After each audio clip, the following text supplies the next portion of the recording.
Imaginez ce matin. L'écran de votre téléphone reste noir. Pas de pastille de notification rouge exige votre attention. Pas d'alerte vibrante vous attirant vers l'agenda de quelqu'un d'autre. Rien que vous, assis dans ce genre de silence, qui pousse la plupart des hommes à chercher la première distraction venue en moins de 30 secondes. Ce vide que vous ressentez en ce moment, ce n'est pas un problème à résoudre. C'est un miroir tendu à votre âme, reflétant l'homme que vous avez évité. La plupart des hommes redoutent cet instant plus que la prise de parole en public, plus que la ruine financière, plus que la mort elle-même, car dans cet espace silencieux, quand le bruit cesse et que la représentation s'achève, vous êtes face à face avec la personne la plus dangereuse que vous rencontrerez jamais. Vous-même, la version non filtrée, non polie, sans performance, qui existe sous tous les rôles que vous jouez. L'homme qui sait exactement quelles promesses vous vous êtes brisées, quels rêves vous avez abandonnés et quelle partie de votre identité vous avez troquée contre quelques instants d'approbation. Ce n'est pas un nouveau sermon d'auto-assistance pour trouver votre but. Il s'agit de quelque chose de bien plus fondamental. L'acte radical de choisir la solitude dans un monde qui tire profit de votre distraction. Aujourd'hui, nous allons explorer pourquoi l'homme qui peut rester seul avec ses pensées sans fléchir possède un pouvoir qu'on ne peut ni acheter, ni emprunter, ni feindre. Nous verrons comment le silence devient votre forge, comment le retrait de la quête d'approbation se transforme en une présence magnétique, et comment la solitude intentionnelle brûle tout ce qui n'est pas authentiquement vous. Le chemin à parcourir exige 3 transformations cruciales. D'abord, vous apprendrez à affronter la tempête de votre propre silence, sans courir vers la première distraction. Ensuite, vous traverserez ce que j'appelle une cure de désintoxication de l'approbation, en vous retirant systématiquement de cette addiction qui rétrécit votre identité depuis des années. Enfin, vous découvrirez comment la solitude délibérée crée une clarté si tranchante qu'elle coupe à travers le bruit de la vie moderne, comme une lame à travers la soie. Mais voici ce qui rend ce message différent de tous les autres sur la masculinité. Il ne s'agit pas de devenir plus bruyant, plus agressif ou plus dominant. Il s'agit de devenir si centré, si enraciné dans votre propre vérité, que le monde se réarrange autour de votre certitude silencieuse. L'homme qui maîtrise la solitude n'a pas besoin d'annoncer sa présence. Sa présence s'annonce d'elle-même. Le silence que vous vivez en ce moment n'est pas du vide, c'est du potentiel. C'est chaque conversation que vous n'avez pas eue avec vous-même, chaque vérité que vous n'avez pas reconnue, chaque décision que vous avez repoussée parce que vous étiez trop occupé à jouer un rôle pour un public qui ne connaît même pas votre vrai nom. Ce silence vous appelle à revenir chez vous, à vous-même. La question est, êtes-vous prêt à répondre? Il semble être un réquisitoire sur la manière dont vous avez vécu votre vie. Et, d'une certaine manière, c'en est un. Le silence est votre système d'audit interne, et il essaie d'attirer votre attention depuis des années. Dans le calme, tous ces récits, soigneusement construits, sur qui vous êtes et ce que vous voulez, commencent à se fissurer. Le coffre-fort des vérités non abordées s'ouvre, révélant l'inventaire que vous avez évité. Chaque regret que vous avez enfoui sous l'occupé, chaque compromis que vous avez fait au nom de la paix, chaque fois que vous avez dit oui alors que votre âme criait non, chaque rêve que vous avez mis de côté, parce que quelqu'un vous a convaincu que ce n'était pas pratique. Le coffre-fort contient plus que des regrets.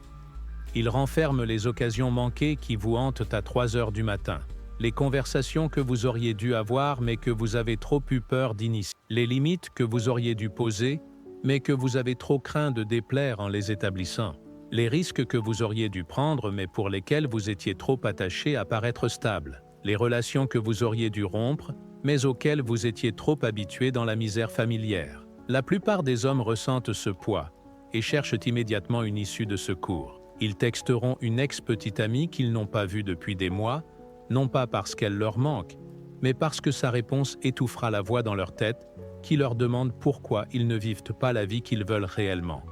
Ils défileront leur fil d'actualité sur les réseaux sociaux, consommant les meilleurs moments d'autrui pour éviter d'examiner leur propre bas-fond. Ils se lanceront dans des projets professionnels, des poursuites amoureuses ou des objectifs de remise en forme, n'importe quoi qui procure une validation externe et une distraction interne. Mais personne ne vous dit ceci à propos de la fuite du silence.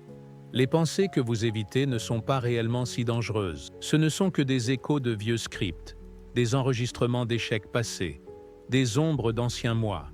Elles semblent écrasantes parce que vous leur avez donné du pouvoir par votre avoidance. Au moment où vous vous retournez pour les affronter directement, quelque chose de remarquable se produit. Elles perdent leur emprise. L'homme qui peut rester dans son propre silence sans broncher développe ce que j'appelle l'endurance stoïque. Il reconnaît qu'il n'est pas défini par ses échecs passés, mais par sa décision présente de rester conscient et attentif. Il comprend que les pensées ne sont que des visiteurs temporaires, pas des résidents permanents. Il sait que l'inconfort n'est pas un danger, et que la voix dans sa tête qui critique ses choix est souvent celle de personnes qui n'ont jamais eu le courage de faire ses choix elles-mêmes. Cette endurance crée quelque chose qu'on ne peut ni fabriquer ni feindre, une présence inébranlable. Quand vous êtes à l'aise avec vous-même dans le silence, vous êtes à l'aise partout. Vous cessez de chercher la permission pour vos opinions. Vous cessez de vous excuser de prendre de la place. Vous cessez de vous expliquer à des gens qui n'étaient pas là lorsque vous avez pris la décision. Votre énergie passe de la quête de validation à l'offre de valeur, de la performance à la présence, du besoin à la centration. Les gens remarquent ce changement immédiatement, même s'ils ne savent pas l'exprimer. Il y a quelque chose de magnétique chez un homme qui n'a pas besoin de confirmation externe de sa valeur. Il ne balaie pas la pièce du regard pour voir qui l'observe. Il ne modère pas ses opinions en fonction de l'audience. Il ne joue pas un rôle de masculinité qu'il a vu au cinéma. Il est simplement lui-même, pleinement et sans excuse. Et cette authenticité crée une attraction gravitationnelle qui attire les bonnes personnes et les bonnes opportunités dans son orbite. L'approbation que vous avez cherchée toute votre vie est en réalité une drogue sophistiquée. Et vous y êtes accro depuis si longtemps que vous n'en reconnaissez même plus les symptômes. Chaque matin, lorsque vous saisissez votre téléphone avant que vos pieds n'atteignent le sol, vous cherchez votre première dose. Chaque fois que vous soignez un message pour obtenir la réponse souhaitée, vous poursuivez cette sensation. Chaque rire forcé à une blague qui n'est pas drôle, chaque hochement de tête d'accord alors que vous êtes en désaccord, chaque oui prononcé quand vous pensez non. Vous nourrissez une addiction qui efface peu à peu qui vous êtes réellement. Cette addiction est plus répandue que l'alcool, plus subtile que le jeu, et plus socialement acceptée que toute dépendance à une substance. Personne n'organise d'intervention pour l'addiction à l'approbation. Personne ne vous interne en cure de désintoxication pour avoir été trop conciliant. La société récompense même ce comportement, ce qui le rend incroyablement difficile à reconnaître, et encore plus difficile à briser. Les symptômes sont partout dès que vous savez ce qu'il faut chercher. Vous consultez votre téléphone quelques minutes après votre réveil, non pas pour des informations importantes, mais pour la preuve que vous comptez. Vous vous surprenez à être d'accord avec des opinions que vous ne partagez pas parce que le désaccord pourrait créer des frictions. Vous dites que vous êtes occupé alors que vous êtes disponible parce que « occupé » semble plus important que « honnête ». Vous riez à des blagues qui ne font pas rire parce que le silence, après une vanne ratée, semble insupportable. Vous évitez d'exprimer vos vraies préférences sur les restaurants, les films ou les activités parce que vous préférez être aimé plutôt qu'être satisfait. Le processus de sevrage de l'addiction à l'approbation est inconfortable mais nécessaire. Il commence par de petits actes délibérés d'authenticité, qui paraissent terriblement effrayants. Vous commencez par réduire vos consultations de téléphone, en créant des fenêtres de temps où vous êtes indisponible pour la validation des autres. Vous vous exercez à exprimer vos opinions réelles dans des conversations à faible enjeu, même si elles diffèrent du consensus du groupe.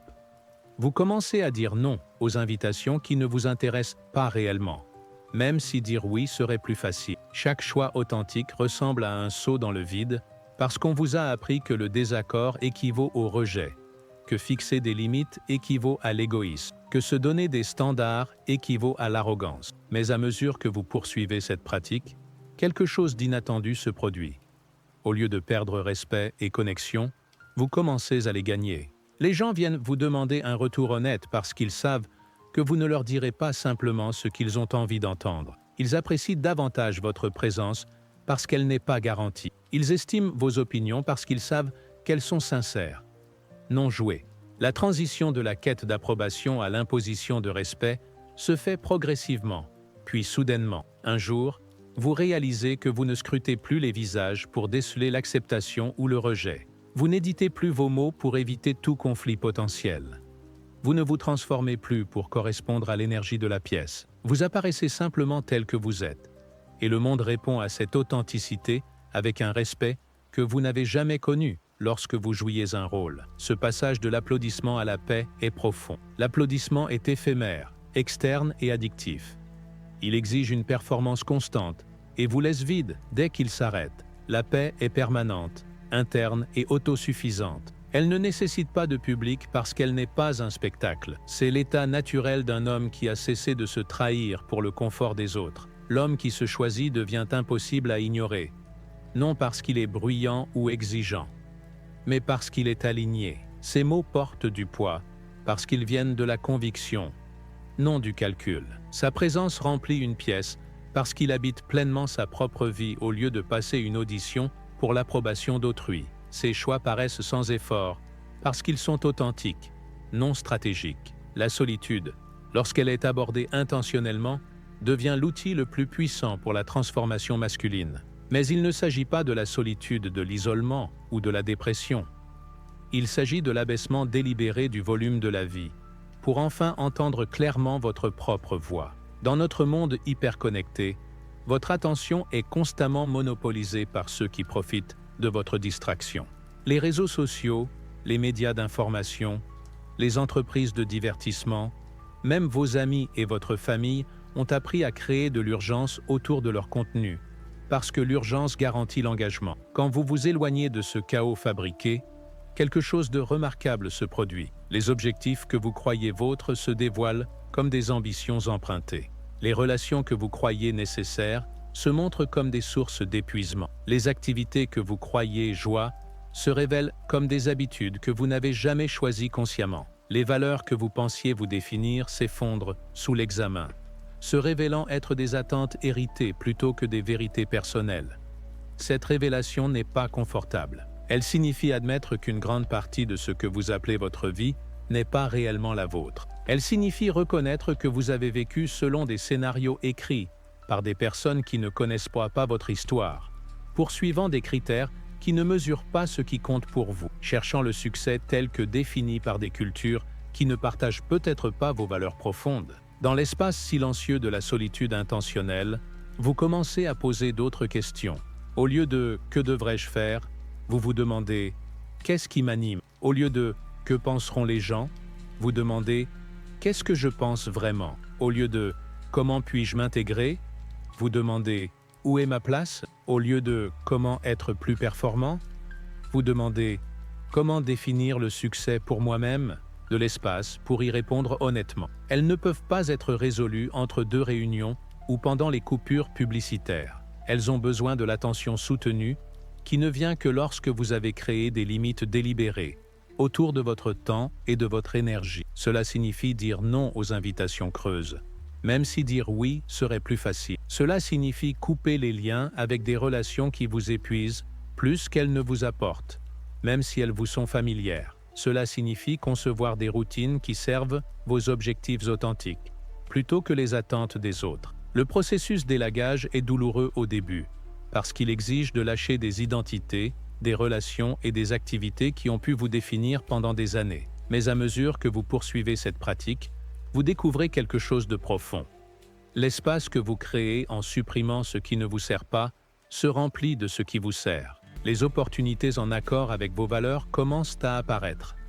Les personnes qui apprécient dans votre moi authentique se manifestent. Les activités qui vous dynamisent vraiment deviennent accessibles parce que vous ne passez plus tout votre temps à des activités qui vous épuisent. Votre environnement commence à refléter votre transformation intérieure. Votre espace de vie devient intentionnel plutôt qu'accidentel. Votre emploi du temps devient volontaire plutôt que réactif. Vos conversations deviennent significatives plutôt que performatives. Vos choix deviennent délibérés plutôt qu'automatiques. Vous cessez d'être passager dans votre propre vie pour en devenir le conducteur, choisissant non seulement où vous allez, mais comment vous voulez voyager. Cette centration provoque un effet magnétique qui opère en dessous du seuil de conscience. Les gens sentent lorsqu'une personne est enracinée dans sa propre vérité plutôt que lorsqu'elle joue un rôle. La personne enracinée n'a rien à prouver, car elle ne tente pas de convaincre qui que ce soit de sa valeur. Elle vit simplement ses valeurs de manière cohérente.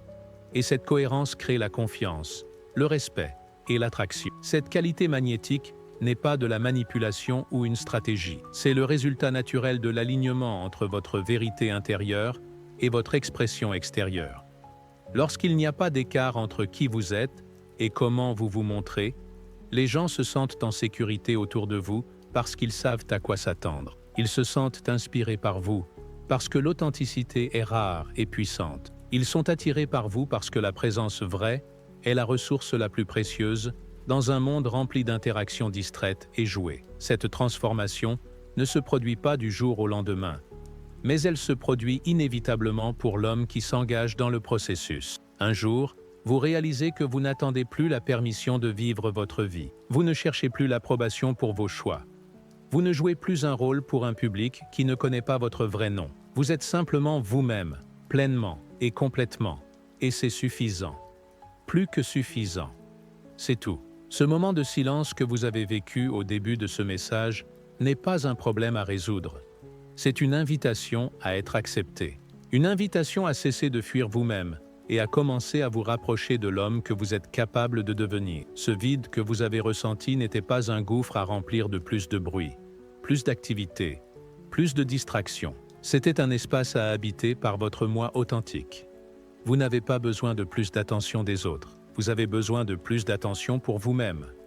Vous n'avez pas besoin de plus de validation du monde. Vous avez besoin de plus de validation du miroir. Vous n'avez pas besoin de plus d'abonnés, de plus de « j'aime », de plus d'approbation de la part de personnes qui ne connaissent pas votre histoire. Vous avez besoin de plus de quiétude, de plus de solitude, de plus de conversation avec la personne qui vous connaît le mieux. Vous, l'homme qui marche seul, n'est pas isolé. Il se reconstruit. Il n'est pas antisocial. Il est sélectif. Il n'évite pas la vie. Il la conçoit. Chaque moment de solitude est un investissement dans l'homme qu'il devient. Chaque non à la distraction est un oui à son développement. Chaque choix de rester avec l'inconfort plutôt que de le médeciner par l'activité est un dépôt dans le compte de son moi futur. Ce processus exige du courage parce qu'il signifie décevoir ceux qui profitent de votre distraction. Cela signifie poser des limites avec des membres de la famille habitués à un accès illimité à votre temps et à votre énergie. Cela signifie décliner des invitations d'amis qui ne comprennent pas pourquoi vous n'êtes pas disponible pour chaque rassemblement. Cela signifie dire non à des partenaires romantiques qui souhaitent que vous soyez plus disponible que vous ne l'êtes prêt. Cela signifie choisir votre développement plutôt que le confort des autres. Mais voici ce qui se passe lorsque vous faites ce choix de manière cohérente. La vie commence à s'aligner sur vos priorités au lieu d'exiger que vous vous aligniez sur le chaos de la vie. Les bonnes personnes comprennent et respectent vos limites. Les bonnes opportunités se présentent au bon moment. Les bonnes relations se forment naturellement sans contrainte ni performance. Vous cessez de courir après votre vie et vous commencez à la vivre. La maîtrise que vous recherchez ne se trouve pas dans la domination des autres ou l'accumulation d'accomplissements. Elle se trouve dans le moment où vous cessez de supplier d'être choisi et commencez à vous choisir. Elle se trouve quand vous réalisez que la relation la plus importante que vous aurez jamais est celle que vous entretenez avec vous-même. Et comme toute relation, elle nécessite du temps, de l'attention et une cultivation intentionnelle. Avant que vous ne retourniez au bruit de votre journée, je veux que vous preniez un engagement. Choisissez une distraction que vous allez abandonner. Une source de validation externe que vous cesserez de consulter. Une activité qui vous épuise sans vous apporter de réelle valeur. Une relation qui vous prend plus qu'elle ne vous donne. Une habitude qui sert l'agenda des autres plus que votre propre croissance. Il ne s'agit pas de devenir ermite ou d'abandonner toute connexion sociale. Il s'agit de devenir si clair sur qui vous êtes et ce que vous valez que vos choix deviennent des expressions sans effort de votre moi authentique. Il s'agit de développer une telle relation solide avec la solitude que vous ne confondrez jamais plus le fait d'être seul avec celui d'être solitaire. Il s'agit de construire une fondation si solide dans votre propre vérité que les tempêtes extérieures ne peuvent ébranler votre paix intérieure. Le monde a besoin d'hommes qui ont fait ce travail, des hommes qui se connaissent profondément assez pour diriger avec intégrité. Des hommes à l'aise avec le silence, parce qu'ils ont appris à avoir des conversations significatives avec eux-mêmes. Des hommes qui n'ont pas besoin d'une stimulation constante, parce qu'ils ont trouvé satisfaction dans leur propre compagnie. Des hommes qui prennent des décisions depuis la centration plutôt que la réactivité, depuis la clarté plutôt que la confusion, depuis la force plutôt que le besoin. C'est votre invitation à devenir cet homme. Le choix vous appartient, et il commence par vous choisir en premier, non pas égoïstement, mais authentiquement, non pas au détriment des autres, mais pour le bénéfice de tous ceux qui croiseront la route de l'homme que vous deviendrez lorsque vous cesserez de jouer un rôle et commencerez à être. Le silence vous attend. Votre moi authentique vous attend. La vie que vous voulez vraiment vivre vous attend. La seule question qui reste est: combien de temps allez-vous les faire attendre ?